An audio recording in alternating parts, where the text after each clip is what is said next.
Listo. Muchas gracias, Michelle. Este, y me agrada que sea así, ¿eh? En cualquier momento, cualquier duda, no se detengan a abrir el micrófono y decir cualquier cosa que sientan que es relevante decir. Listo, ya estamos.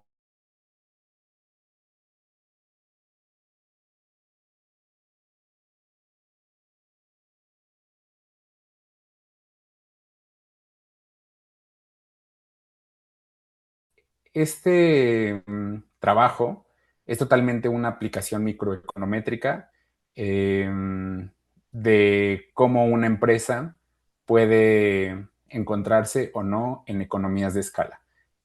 Más adelante les voy a explicar exactamente a qué nos referimos con eso, pero lo importante ahora, pues, es poner sobre la mesa que, pues, cuando hablamos de producción, básicamente lo que hacemos es encontrar una forma funcional en la que los insumos que se utilizan para producirlo se transforman en el producto en sí mismo, ¿no? En el caso de la empresa eléctrica, lo que vivía Nerl en ese momento, y después los otros dos autores también, es que la producción de electricidad consta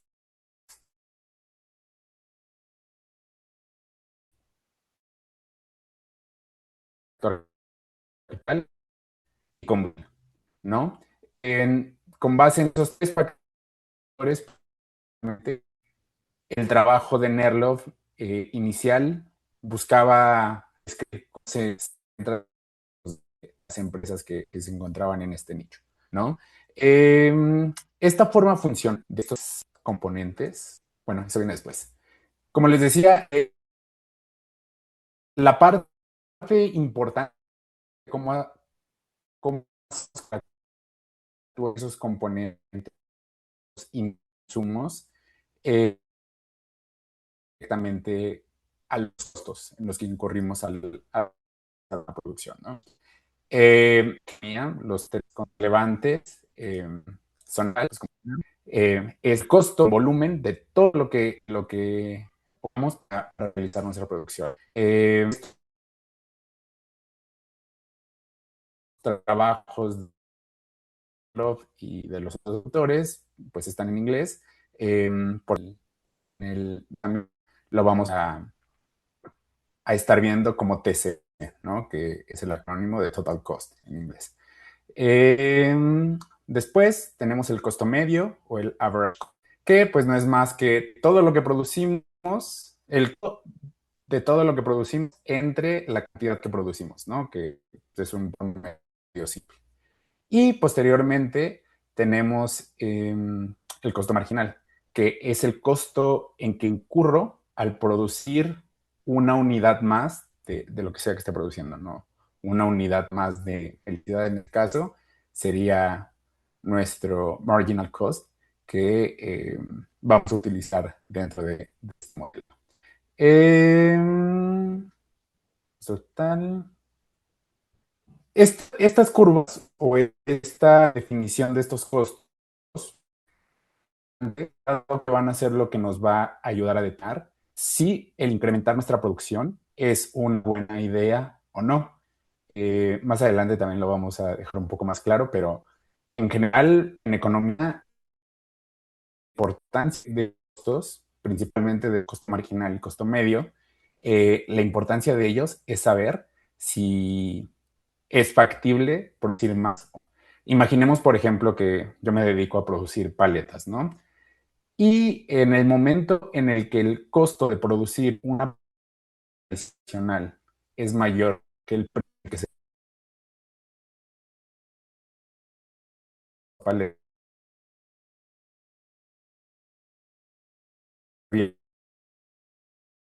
puedo cubrir costos que yo estoy vendiendo un bien. Entonces, importancia de estos conceptos que nos ayudan a determinar hasta qué punto, cuando hable o factible, eh, pues trae eso. Como les decía, estas curvas tienen una relevancia grande, principalmente por dos conceptos extra que vamos a ver recurrente aquí. Uno, rendimientos de escala, y dos, el más importante, que es economía de escala. Por ahí hay un mensajito que dice que se está cortando un poco, se sigue cortando. A ver, Sí, te escucho medio cortado. Ah, y ya veo la pantalla.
¿Me escuchan?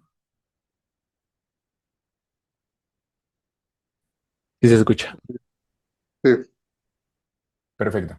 Y pueden ver la pantalla también, ¿verdad? Yo la veo en negro, Omar, pero pues sí veo tu cámara. En mi caso dice que sigue, está cargando, pero ya dice que está compartiendo pantalla. Ahí ya la ven. No, yo sigo sin verla. Sí, sigue cargando. Ajá, yo tampoco. A ver, déjenme ver. Igual ya apagando la cámara, mejor.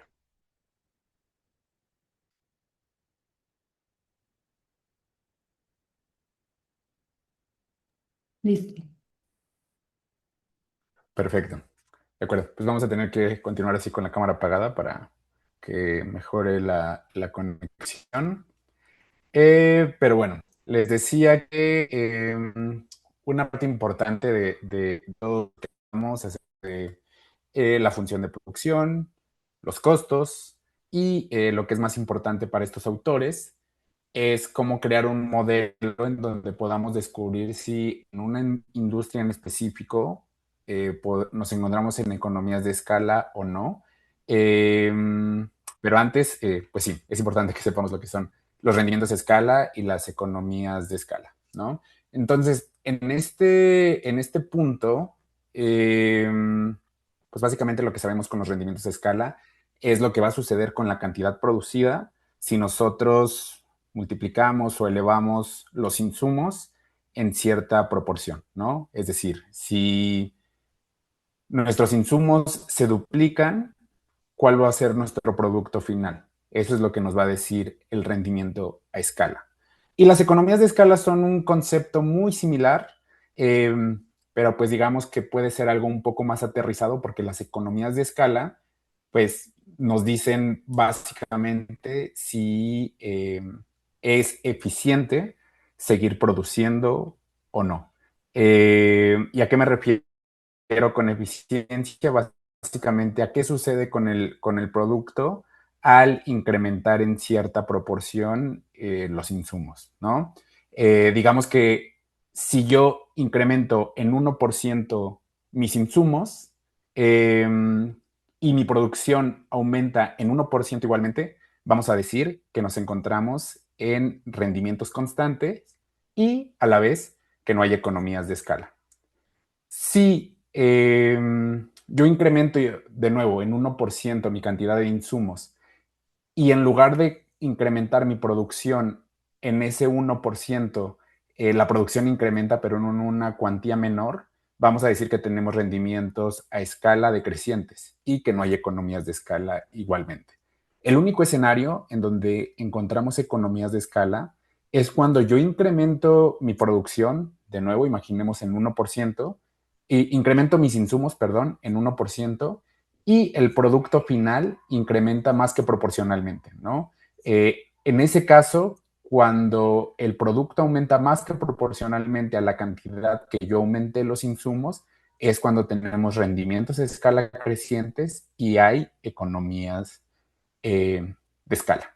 Generalmente, en cualquier paper o libro de estos temas que encuentren, las economías se representan con R. De hecho, es la manera en que Nerloff y los otros dos autores lo hacen, ¿no? Entonces, siempre que nuestro R sea mayor a 1, quiere decir que estamos en economías de escala y pues básicamente esto implica que es eficiente seguir produciendo, dado que proporcionalmente necesito menos insumos que el producto incremental que voy a obtener, ¿no? Y esto, como se podrán imaginar, tiene un impacto directo en el costo medio, porque si yo estoy incrementando más que proporcional el producto final versus los insumos, el costo medio va a ser menor cuando hay economías de escala, ¿no? Entonces, esta parte, pues digamos que es importante porque este es el punto del cual parte Erlov para hacer todo el desarrollo econométrico y descubrir si en la industria eléctrica en Estados Unidos en este momento hay economías de escala o no, o cómo es que está funcionando la industria. ¿Hasta este punto alguna duda o todo bien?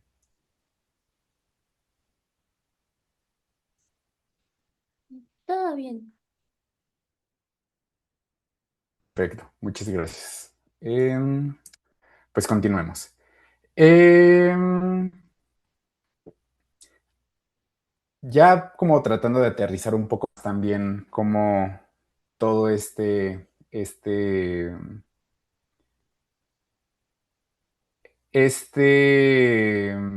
trabajo se desarrolla en otras implicaciones. Inicialmente lo que buscaban Nerlo era mediante mínimos cuadrados ordinarios y con los datos que tenía disponibles de la industria eléctrica, pues hacer un trabajo para encontrar cómo se verían economías a escala con un ejemplo numérico y de la vida real, digamos, ¿no? Pero, pues, variablemente, este, este trabajo ha tenido implicaciones a lo largo de los años al saber cómo se necesita regular ciertas industrias en específico, cómo funciona la industria eléctrica y cómo una industria tan relevante como lo es la industria eléctrica puede gestionar la demanda de los consumidores en una región, ¿no? Y esto, pues igual se los cuento como un corolario de este trabajo, porque, pues quizás si yo les preguntara a ustedes qué piensan acerca de empresas muy grandes o de mercados que concentran mucho en unos cuantos participantes del mercado, pues pensaríamos que quizá no es un mercado eficiente, que quizá estamos cercanos al monopolio, lo cual, pues sí, la mayor parte del tiempo no es deseable, pero en la industria eléctrica funciona algo muy peculiar, dado que participantes muy grandes, casi tendentes al monopolio en ciertos sentidos, pues generan mayor eficiencia que un mercado muy atomizado con muchos participantes muy pequeños, ¿no? Eso no implica que pues, este tipo de mercados no se tienen que regular o que el Estado no tiene que participar en estos casos, ¿no? Esto implica que hay que regular, generar generar reglas en estos mercados en específico para que pues, funcionen en una eficiencia distinta a la que consideraríamos para otros mercados, ¿no? Y esto nada más es como una nota al pie de ciertas implicaciones de política pública, de regulación de mercados que este trabajo ha tenido a lo largo de los años. Eh, Pasando a este tema, hay un puente, pues sí, muy consistente entre quizá lo que llamaríamos un análisis de regresión convencional y por qué pues lo que estamos viendo en esta clase no se llama así, sino se llama econometría. Y esta diferencia pues es básicamente que cuando hacemos un análisis de regresión simple o desde el punto de vista estadístico, eh, lo único que bastará será revisar algunos parámetros del modelo, cómo se funciona la R cuadrada, cuáles son las propiedades estadísticas de los estimadores, si debemos pasar o aceptar las hipótesis nulas, ¿cierto? Pero en el caso de un enfoque microeconométrico como este, hay una teoría detrás que nos hace preguntarnos por qué esta especificación de modelo tiene sentido, ¿no? No es solamente el desarrollo estadístico y técnico del modelo que estamos realizando. Es también un andamiaje teórico detrás que pues nos ayuda a estar seguros que la manera en que estamos utilizando nuestras variables y creando estas correlaciones, pues ciertamente tienen sentido, ¿no? En este aspecto hay una parte, pues, que es muy allegada a la teoría económica, muy teórica, tal cual, que es el tipo de producción, de función de producción que utiliza Nerloff, la cual es una función que se llama Cobb-Douglas. Probablemente algunos la han escuchado por allí, pero pues solo para no dejar esto como un hilo suelto para quienes no. Cobb-Douglas es eh, Cobb Douglas se llama así por un economista y un matemático, Cobb y Douglas, que se unieron para tratar de entender y generar un andamiaje teórico acerca de cómo los insumos que utilizan las empresas se fusionan para generar productos, ¿no? Esta es la función de tipo co-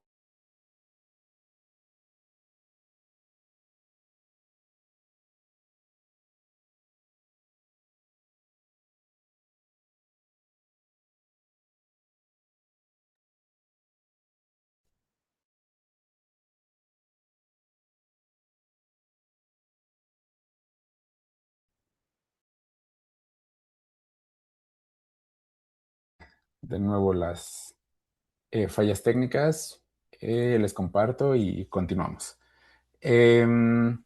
Les decía que una parte importante a nivel teórico de este modelo es el tipo de función de producción que utilizamos. En teoría económica, la más común o digamos la básica que se utiliza para describir cómo las empresas convierten insumos en productos son las funciones de tipo Cobb-Douglas, que básicamente es lo que están viendo en el recuadro azul. Perdón, en el recuadro azul con esta función, ¿no? Q es nuestro producto, A es el nivel de eficiencia de uso de los insumos, esta es el capital y F es el combustible. Y esta función, pues pueden ver, cada insumo tiene un exponente, que es básicamente mediante esa interacción es como definimos las empresas a nivel teórico, hacen que interactúen los insumos para generar un producto, ¿no? Eh, Esto es solamente cómo interactúan los insumos para llegar a cierta producción, a cierta cantidad producida. Detrás hay otra función que siempre vamos a estar utilizando en economía para poder maximizar nuestra producción, que es nuestra función de costos, ¿no? Porque las empresas o cualquier ente que produzca un bien o servicio va a querer producir lo más que se pueda, pero definitivamente al mínimo costo posible, ¿no? No es solo producir lo más que se pueda, es producir lo más eficiente de la manera más eficiente posible. Entonces, esta tiene una restricción que son los costos y que pues básicamente es nuestra función a minimizar. Esta función pues básicamente es muy similar a lo que hace un momento les decía. Es una función de costos totales en la que incluimos qué tanto vamos a producir. Los costos totales completamente están en función de qué tanto producimos. Están en función del trabajo y lo que pagamos por el trabajo, que pues aquí sería este coeficiente P, el capital y su costo también, su costo por unidad extra. Y en el caso específico de la industria eléctrica, otro insumo muy, muy importante, como les decía, es el combustible, ¿no? Nerlov encontró por allí que la mayor parte de producción en 1955 producción de electricidad se hacía mediante las hidroeléctricas, ¿no? Que son intensivas en el uso de carbón para poder generar electricidad. Entonces, en este caso, un componente, aún en algunos países lo es, el carbón, el costo del carbón es muy importante para determinar qué tanto puede producir la industria eléctrica, ¿no? Y esto se los decía porque pues básicamente con este andamiaje teórico de cómo sabemos que a nivel teórico producen las empresas y qué función tienen que minimizar, con base en eso es que nosotros utilizamos los regresores o decidimos qué regresores son los que deberían de aparecer en nuestra regresión, ¿no? Y como les decía, si esto fuera solamente un enfoque estadístico, quizá podríamos utilizar regresores al azar y de pronto utilizar los que mejor eh, tengan desempeño en términos de recuadrada, en términos de aceptación de las hipótesis nulas, de acuerdo a lo que estemos buscando. Pero al ser un ejemplo microeconométrico, pues básicamente no podemos hacer eso sin tener un andamiaje teórico que soporte cómo estamos definiendo esa interacción entre variables, ¿no? Y pues esto se los quería contar porque básicamente esta es pues a grandes rasgos la diferencia entre hacer econometría y solamente hacer análisis de regresión, que parecería de pronto que es lo mismo, pero la realidad es que pues en econometría es muy importante que siempre haya un andamiaje teórico eh, sólido que pueda soportar la manera en que nosotros decimos que las variables van a interactuar. ¿Ok? Y también otra cosa que es muy importante que durante este semestre tengan en cuenta, quizá por allí ya lo platicaron un poco en clases previas con Jess y con Benja, pero normalmente a los economistas les encanta realizar sus regresiones en términos logarítmicos, ¿no? Y esto sucede pues principalmente por dos razones. Una, porque cambiamos la escala en lugar de utilizar escalas muy grandes o números muy grandes, los logaritmos nos ayudan a utilizar escalas pues más razonables y eso nos ayuda a lidiar mejor con la varianza, ¿no? Y por otro lado, el utilizar logaritmos es de mucha ayuda porque pues básicamente esto nos permite interpretar todos y cada uno de los estimadores como si fuera una elasticidad, que pues no sé qué tan familiarizados estén con este término, pero pues básicamente la elasticidad es el cambio porcentual que tenemos en una variable, en la variable de respuesta, ante el cambio en la variable de impulso, ¿no? Que en este caso serían nuestros regresores. Y como podrán notar aquí, al tomar la Cobb-Douglas, la función de costos a minimizar, para descubrir si hay economías de escala o no, este es la regresión que NERLOP se propone realizar, ¿no? El logaritmo natural de los costos totales, más una ordenada al origen, más, perdón, el logaritmo de los costos totales es igual a una ordenada al origen, más un estimador de la producción que vamos a tener, en logaritmos todo también, más un estimador de el factor trabajo y su precio que vamos a utilizar para esa producción, y lo mismo para los otros dos factores, ¿no? El capital y el costo del combustible, más un término de error, ¿no? Que, como recordarán en su clase teórica, este error asumimos que pues no tiene relación con ninguna de las variables que utilizamos en este modelo. Y pues básicamente la idea de NERLOP es, sabiendo cómo funcionan las empresas a nivel teórico, cómo deben de producir, qué restricciones de costos llevan, utilizándolo aquí en esta definición del modelo de su aproximación econométrica, quiere descubrir cómo se comportan estos parámetros, ¿no? Por aquí les puse en un circulito rojo esta beta Q, porque es prácticamente el estimador más importante de todo el modelo que realiza NERLA. Y también importante que de esta lámina siempre tengan presente que en este caso, así como en la mayoría de estimaciones econométricas que se realizan, estos coeficientes, estas betas, las podemos interpretar como elasticidades. ¿Ok? Y digo, de nuevo, siendo muy incisivo en este tema de la diferencia entre análisis de regresión y econometría, probablemente si NERLOP no hubiera tenido este andamiaje teórico a nivel económico que tenía, pudiera haber hecho algo muy simple, ¿no? Solamente realizar una regresión entre el costo total y la producción, y con base en eso tratar de estimar un beta que le diera idea de cómo es la interacción entre costos totales y la cantidad producida en la industria eléctrica, ¿no?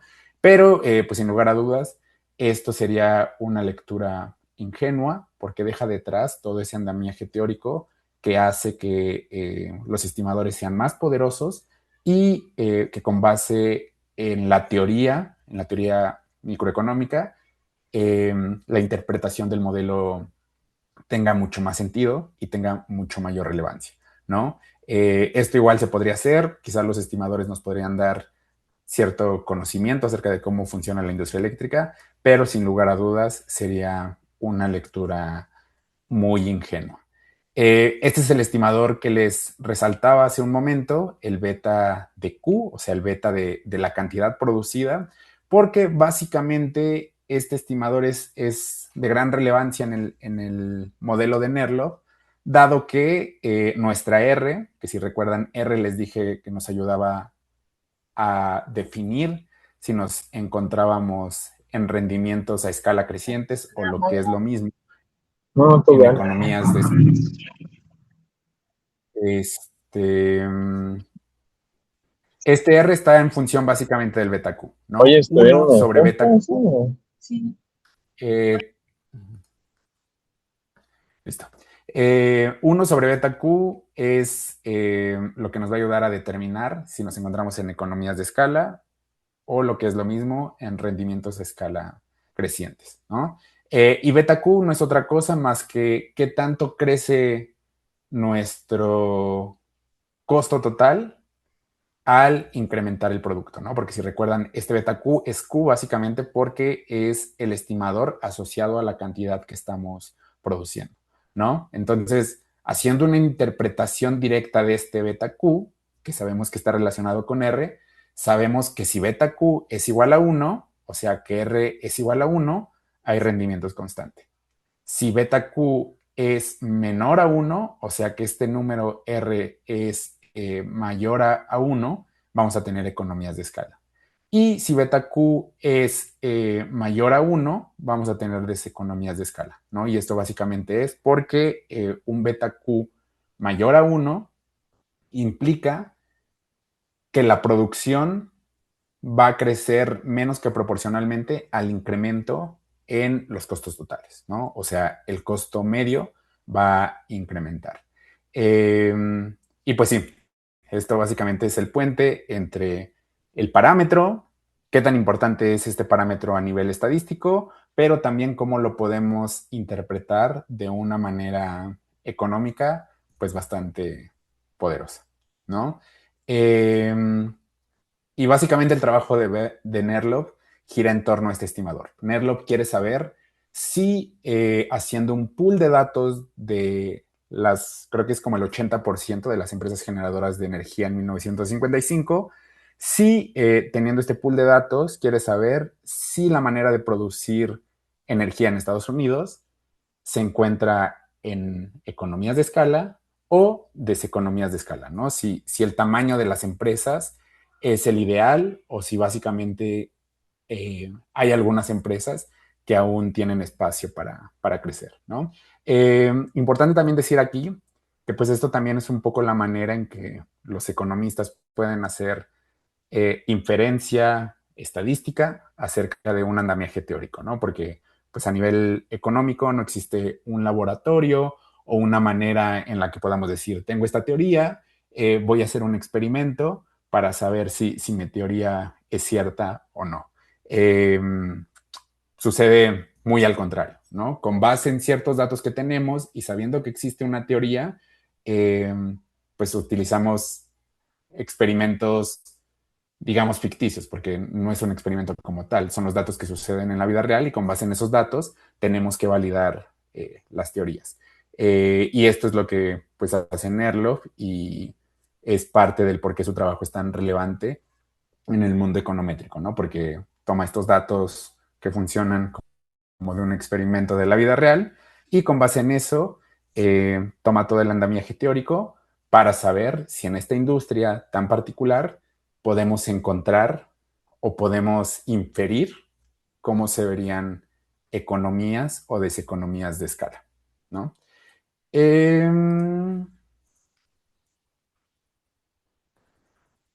Digo, vamos a ver un poco más esto a detalle, pero no lo quise dejar pasar por ahora porque está ahí en las notas. Esta clase va a ser un poco más la motivación de por qué estamos revisando este paper, un poco a grandes rasgos que encuentra Nerloff y luego viene una crítica constructiva de Christensen and Greene.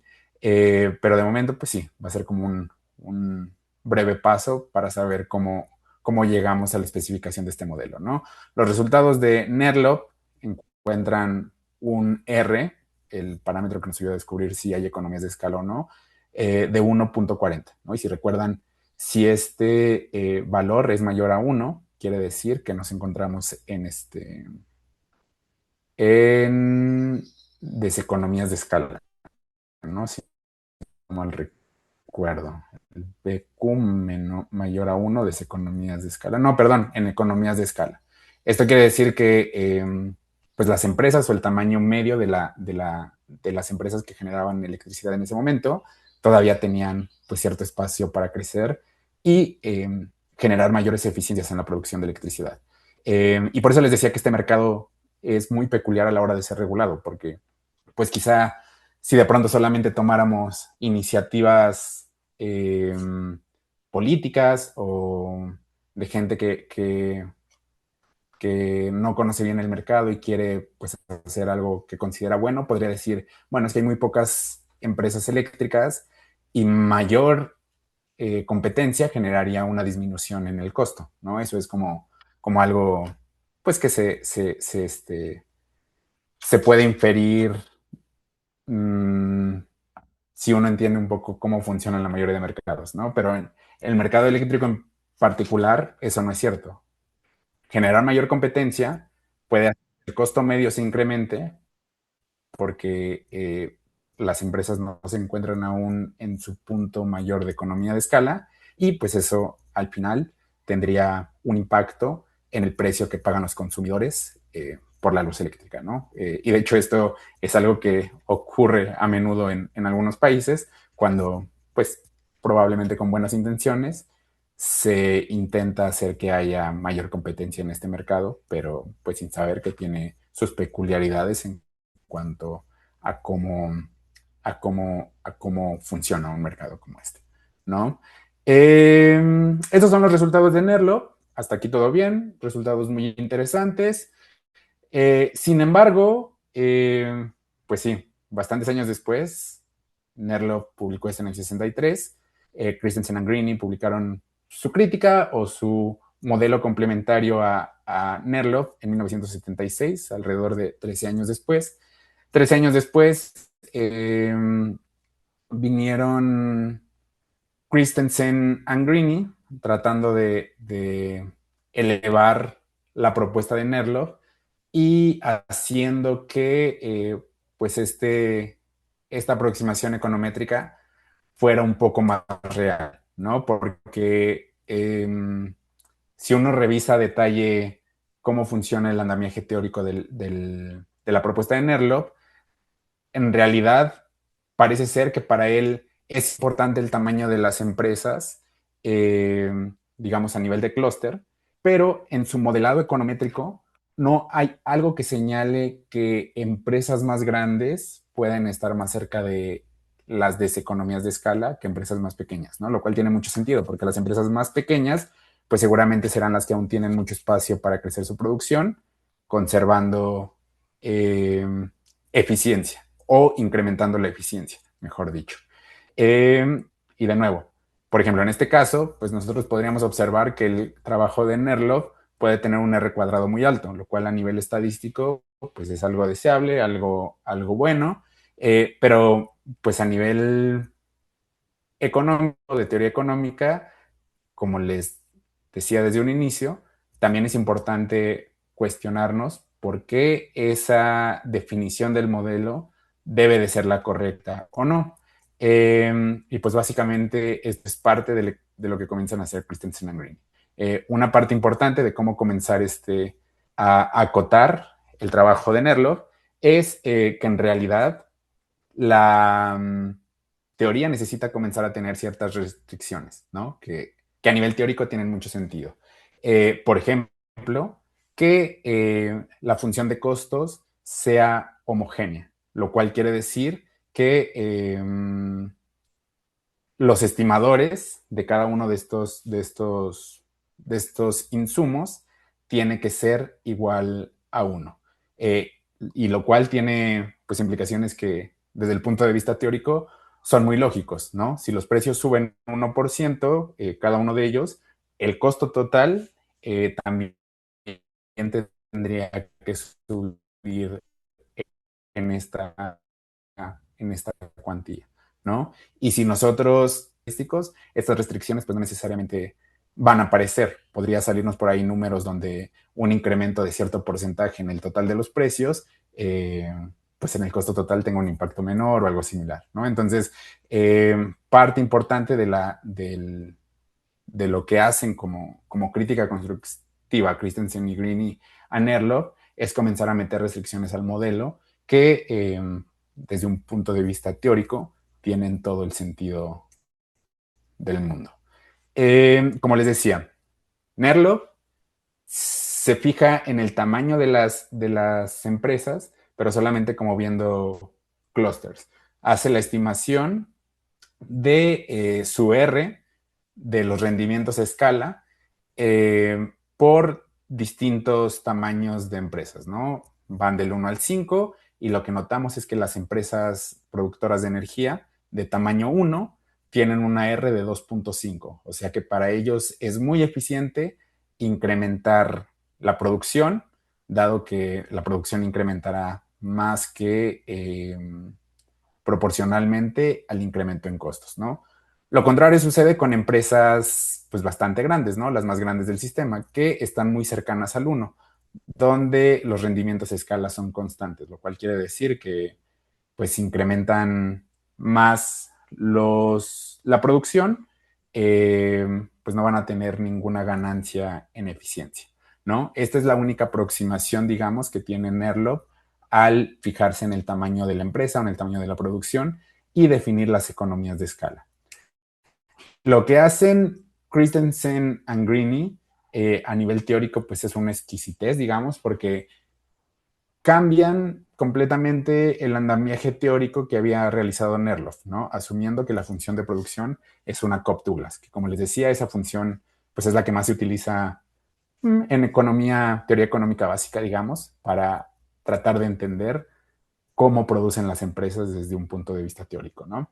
Entonces, Christensen and Greene lo que hacen es decir, bueno, es que quizá esta industria no funciona como funciona el modelo básico, ¿no? Funciona de una manera pues un poco más compleja, donde el costo de los factores interactúa entre sí y puede haber sustitución de factores. Digamos que si el costo de la mano de obra se incrementa mucho, pues los dueños de las empresas van a comenzar a considerar sustituir mano de obra por capital, ¿no? Por máquinas, sí, lo que consideramos capital en este ejemplo, ¿no? Entonces, Christensen and Greene en este sentido dicen, bueno, la Cobb-Douglas quizá no describe bien esa interacción entre el costo de los factores y tampoco sirve bien para describir cómo la cantidad producida tiene, o el tamaño, la cantidad de producida lo podemos utilizar como sinónimo de tamaño de la empresa, cómo esa cantidad producida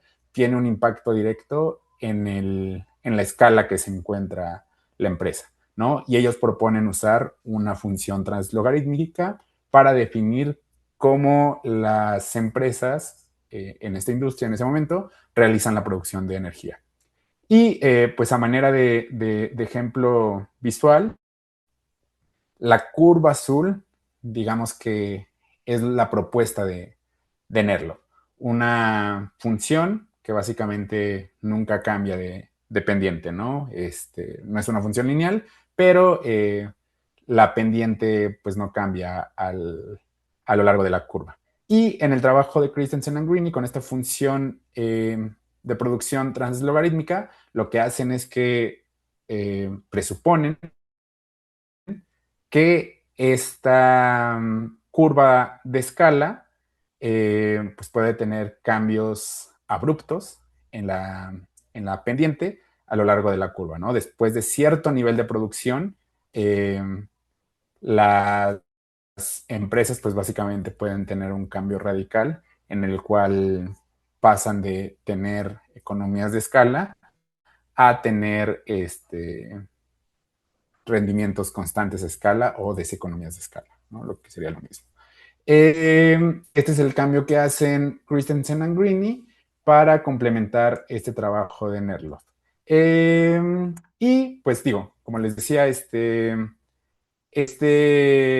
clase inicial es un poco para darles la motivación de por qué vamos a ver este ejemplo. Precisamente vamos a replicar el trabajo de Christensen and Greene en Python, pero pues solamente creí que era muy importante que antes de que diéramos ese paso, comenzáramos por definir algunas partes teóricas de lo que estos autores proponen, cuál es el punto de su modelo que quieren descubrir y pues asimismo comenzar a definir esta diferencia entre un análisis de regresión común y lo que sucede cuando hacemos econometría, ¿no? Y lo mismo poner en contexto de qué industria están hablando estos autores, en qué momento, y pues ya que vayamos la siguiente clase revisando qué resultados obtienen,